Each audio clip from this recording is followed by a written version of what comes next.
Hello, welcome Hello. to our Valentine special. So we don't really celebrate Valentine's Day per se because we believe that every day should be special and we appreciate each other every single day, but it's still a special day and It is. so we decided to make a video together. If you haven't seen him yet, this is my husband Luca. Hello. And this is our youngest child, Pilar, Pilar. who decided to just jump on the lap and join the Because video. of my shirt, you see. Oh yeah, he's got a very, very special shirt. So today we're going to tell you about the very unexpected love story that happens to be our story. And I think it's quite an interesting one to share, and maybe somebody can also...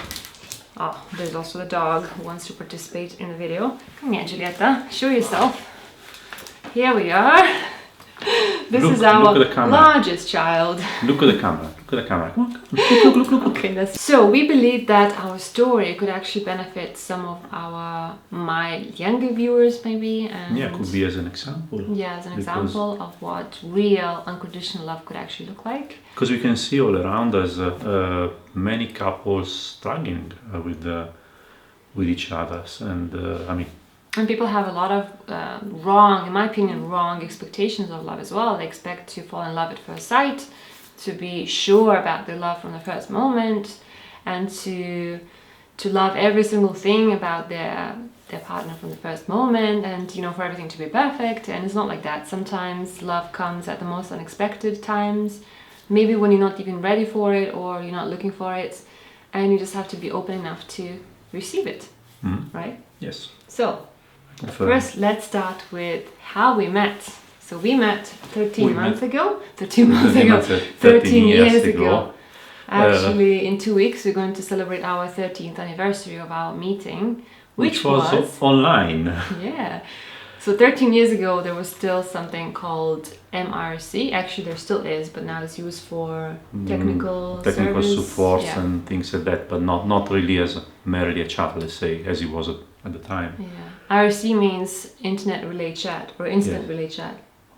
Something like that. Instant Relay Chat, I think. And it was basically very old-fashioned. It was just... when there were the chat rooms and there was not yet emoticons and things like that. It was just a pure text and nothing else. And, you had to choose the server, the chat room, and then you had to chat people up, or you could chat in the main room. I never did that. I was just at the time, everybody, as soon as we were coming inside any chat room, everybody was writing ASL, which means age, sex, location.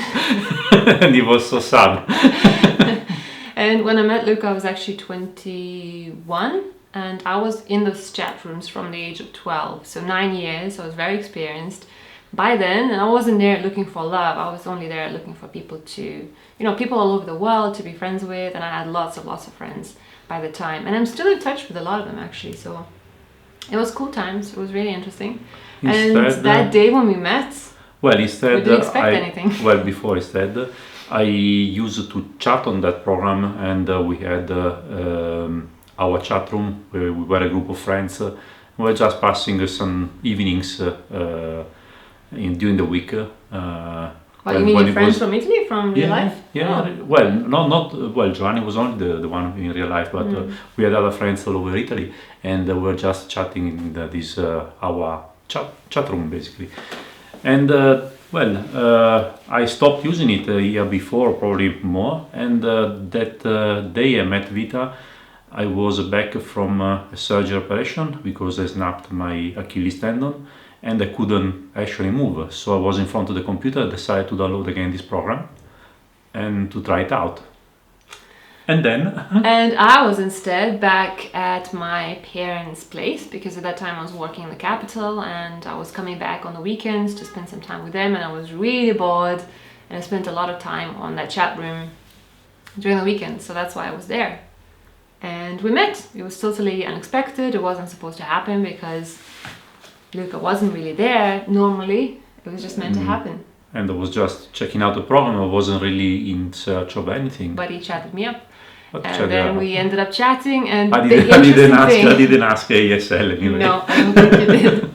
Maybe you did actually. No, I didn't. But the first lesson is to never listen to your first impressions because they can be wrong, whether in real life or online, especially online, I would say. First impressions can be really wrong Because the truth is that I thought he was really not serious enough, that he had lots of girlfriends and he wasn't trustworthy. That was my first impression. And what I was your thought first she impression? was extremely boring. But for some reason, never we kept smiling. chatting. And Yeah, and bear in mind that by then we hadn't even seen each other's pictures. It was just the kind of impression we got from chatting with each other. But even though we had bad first impressions, we still Kept in continued contact chatting and, with yes. each other. And so we kept chatting and chatting and chatting just as friends until 3 months later, my friend and I went to Italy on a long road trip just before I moved to London to study. train trip, rather road trip. Yeah, it was more like a train trip. We went through the whole Italy with trains, and it was a lot of fun. And we met Luca in Venice for just one day.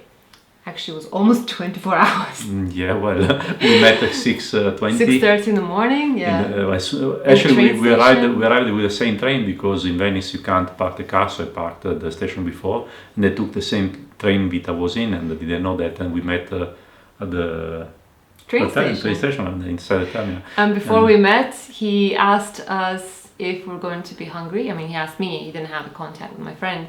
And I said, yeah, sure, because we'll be traveling throughout the night. And he offered to make us a sandwich. And he actually asked what kind of ingredients we wanted, what to put in, what kind of sauces. Actually, I don't think that was a sauce. No. But anyway, I thought he was joking. I didn't expect anything, but I told him what I wanted. And then he greeted up me with the actual sandwich, which was really sweet. It was definitely the first point I put in his account.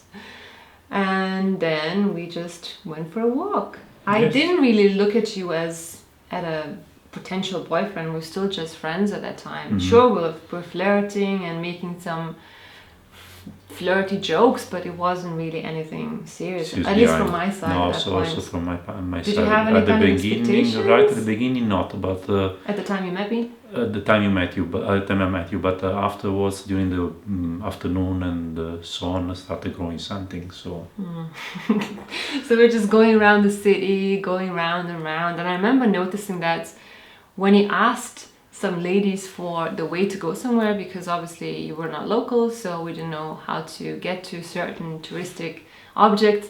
When he asked ladies for directions, I saw those ladies checking him out, and I don't know, I felt kind of jealous or proud. It was such a weird feeling, which made me think that maybe I liked him just a little bit. So that was the first idea, that maybe there was something more. And then in the afternoon we got really tired and really tired. So we went to this little shady place. Shady place, that sounds so wrong. no, it wasn't a shitty place. It was like a place in the shade in between two buildings right next to the canal. And it was quite cold because it was in the shade and there was a lot of wind. So we were just sitting there chatting, resting. I think we're also eating something, maybe, I don't know. I don't remember. And then I got cold. So I told him that I was cold. And he started rubbing me On all the over arm. my arms to make me warm. And that touch, that actual physical touch, is what made you fall in love, right? Mm-hmm. For the first time? Yes. I actually liked it too. Something switched. Suddenly we became not just friends anymore, but possibly something more, at least from your side. And I liked it. I didn't mind it. So then we continued walking around the whole day, just enjoying the sights. And then in the evening, we were supposed to catch another train to go south to another city. And the train was at something like 3:30. It was a crazy hour, 3:30 a.m. in the middle of the night. And we were in Padova. How is it called in English? Padova, probably. Padua. Yeah. Padua. And my friend was totally knackered, so she stayed sleeping in a car, in Luca's car, because he decided to bring us from Venice to Padua so we could take the train from there, and so that we could spend a little bit more together. A little bit more time. And then that's when Luca and I went on our first date together, just the two of us, without the friend, because throughout the rest of the day there was my friend next to us. We were always in three, and yeah, it was a bit of a problem for things to go forward. to evolve. And So then we went to this bar in the middle of a, well, was it a main bar? square. It was a main square. Yeah, like an ice cream place or a bar, I don't know. Yes. It was in the main square in the open air, and we were just having a really beautiful ice cream. And then this guy came up with a bunch of roses. You love her, you love her. He tried to sell some roses, and he kept asking me, or kept asking you, I don't know, if you'd like to buy me a rose. And I said I didn't want the rose because I was going to go on a train. I had nowhere to put that rose. And then that guy, the seller, he just looked at us, and then he looked at me and he said, this guy loves you. He hasn't told you yet, but he loves you. And then I looked at Luca and he was all red, totally red. And that's when I realized that, yes, this guy is gone. He's in love. That was so sweet. At that point, I wasn't serious or super interesting. I was just playing, I was on holiday. So for me, it was like a light holiday fling. Mm-hmm. Also, bear in mind, I was very young. I was only 21 at that time. So I wasn't really into anything serious at that time. So then we were going back to the car, and it was already almost time to get to the train. So it was literally our almost last moments together. And then I decided that it was or then or never. So I decided to kiss her, and actually it has been the best decision of my life at the end of the day, because the truth is that if you hadn't kissed me then, we probably would have never met again, and nothing would have ever happened between us, and it had to be done. And the thing is, I remember when you turned me around and I knew it was going to happen, and I remember thinking, no, please don't kiss me, because I think it happens to almost every single girl at that time. For some reason, you're afraid of, I don't know, afraid of uncertainty of what potentially can happen in the future, of getting your heart broken or whatever. Also bear in mind that for us, we were living in totally different countries and different parts of the world. Wasn't not even speaking the same language. Of course, English was a common language, but we never knew if we were going to meet again. Mm-hmm. And plus, I was moving to London the following week, so everything was so uncertain.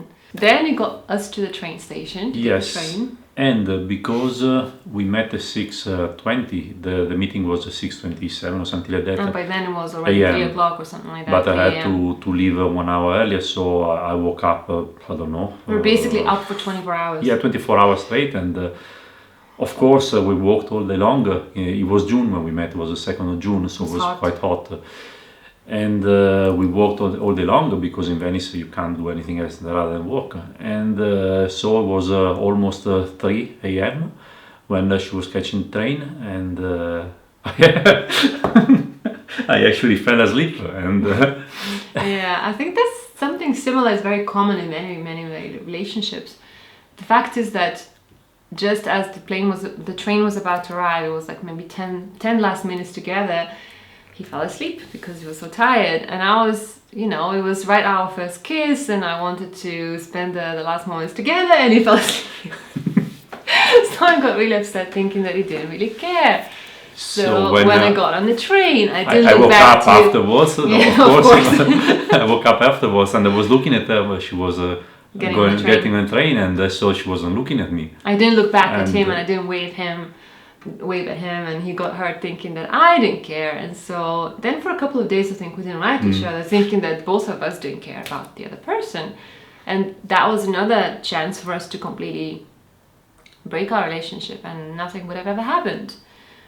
But then we started communicating, and again, another lesson, communication is so important. We started talking to each other, and we understood that, all of these reasons why he was sleeping and why I didn't look back, they were actually stupid. They were all based on misunderstanding. So communication saved us. Is key, yes. Yeah. Communication is key always. It's always been the key in our relationship. I think in any relationship is key. So that's basically how it all started. And then we kept going to see each other every 2 months, flying to each other's countries. I was already in London at that point. And then 10 months later, he moved to London to be with me. Yes. And that's how our life together started. But that's for another video. And another interesting thing is that it took me a long time to finally fall in love and to really choose him, because I had always had problems with making decisions, and I could never choose between different guys, and because one guy had something I liked, another guy had another thing I liked, and I couldn't choose just one of them. So I really struggled. It took me many months, from June all the way to December, to finally choose him and to really fall in love. So it was definitely not love at first sight, and it was definitely based on friendship and communication. Yes, at the beginning. Sure. Above everything else, and only then slowly everything else developed into true love, unconditional love. Communication, we had to tell our trick with the two phones because Oh yeah, we had a really cool trick when we were apart. because she didn't have internet in the student accommodation, and well, you know, it was 13 years ago, so internet wasn't everywhere. And it was there very weren't expensive. much phones capable of doing internet. Actually, on the phone, when you were pressing the internet button, you were getting crazy because God knows how much it would have costed. And my phone had internet though, but it was costing so Many. much. I was paying £130 every single month for my internet usage. It was crazy. So what we thought, I got a UK number, and she got an Italian number, and we got both a second phone. So And we always carry two phones. and I was sending free text from my Italian number to her Italian number abroad, and I was receiving the answer from her from the UK number on my UK number. So we were receiving messages on one telephone number and sending them from the other number, which was brilliant because basically it cost nothing. It was amazing, and I spent 10 months doing that. And there were SMS texts, there was no WhatsApp at the time, nothing like that. Yeah, we were sending messages to each other all the time, non-stop throughout the day, and that's really how our friendship and our love grew, little by little. So I guess that wraps up our story, yes, right? More or less. Is there anything Probably else been to... quite long, actually. Yeah, I guess it's probably going I think to it's be quite long. It a needs to be 20-minute video or something like that. But it's Valentine's Day special, so I hope that you enjoyed listening to our story. And if you are a younger viewer, I hope that maybe give you some inspiration and some tips for the future, for finding your own true love, because it does exist. You just have to be patient and open. Brave. And brave, yes, because if you don't fight for your love, nobody else will. Anything else to add from you? Sincere. Oh yeah, you have to be sincere as well. And not play power games, because power games are really the worst thing in a relationship, I think. It doesn't really matter who's in power. I mean, just be yourself and don't No, try for power to play games, games we and pretend. mean like, no, I don't call her because... then she'll think that I care. Or because I called her last time Yeah, and now she has to call me. me. No, we never had things like this in our relationship. Never happened. We were Actually, it just happened ourselves. once only, but... I tried to play power games because I was But, used to playing them in my previous relationships, but very quickly I saw that he wasn't into them, and so I stopped playing them as well because, frankly, I never liked them. So that is it. Yes. Thank you for listening to our story. I hope Thanks. you enjoyed it. And I will see you in my next video. Please give a thumbs up if you enjoyed having my lovely husband Luca in the And video. my lovely wife, Vita. Yes, thank you so much, and I'll see you in my next video. Bye. Bye-bye.